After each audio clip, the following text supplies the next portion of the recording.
Here's your WNEM TV5 News Update. Good evening, everyone. I'm Meg McLeod. Here's a quick look at some of the stories we're following tonight. New details after a man died in an officer-involved shooting in Saginaw last night.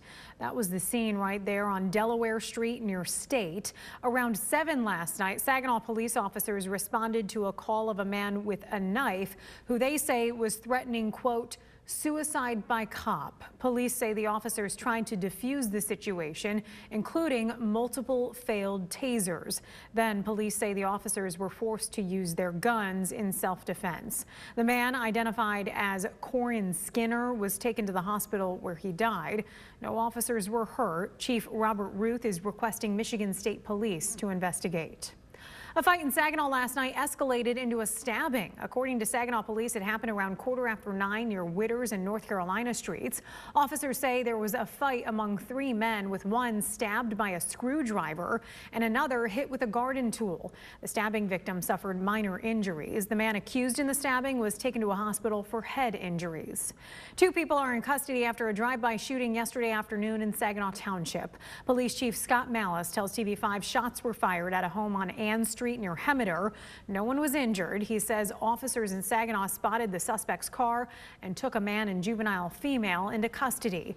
Police say it appears to be an isolated incident. Now here's Diane with your first alert forecast. We do still have quiet weather after our stormy Sunday, but we do not make it through this week without seeing a little more action. We have quiet weather yet for Tuesday, but Wednesday is the day we're first alerting you to the chance for not only some spring storms, but a little taste of winter is actually going to greet us in the morning. But those rain chances are still going to be sitting at that 70%, which does lead us into that numerous category, but we will find some drier weather then fills in behind it. For the severe weather potential, our outlook does have us in that level 2. You can kind of see kind of our 5 levels here. This first one is our non-severe, but we're going to be looking at a level 2 severity, and we do have that level 3 just coming into Shiawassee and Genesee counties, the southern halves, and we could see some changes. That orange may be able to work its way further north, so we will be watching for any changes in the forecast. Right now, though, we do have the potential for some stronger storms Wednesday afternoon. Let's take you through the hour by hour with the cloud cover tonight.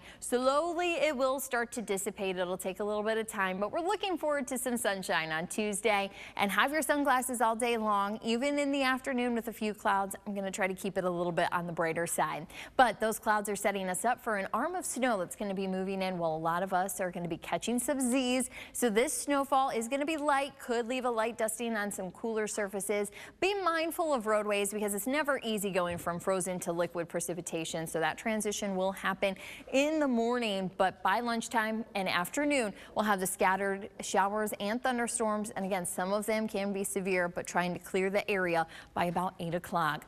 I do want to fast forward in temperatures because one of the things that we're watching for in Wednesday's forecast is how far north a warm front can make it. We may be able to see that into the Tri-Cities, but it definitely will stretch our numbers through mid-Michigan with 30s, 40s, 50s, and 60s, all to be possible. So in the next 7 days, I know it is still a little bit cooler on Tuesday, but we will find that variation on Wednesday. And we still try to keep those 50s in, though, for the rest of the week and even going into the weekend. We're also happy to see a quiet pattern, though we will have some cloud cover. We will also bring some sunshine in through those days.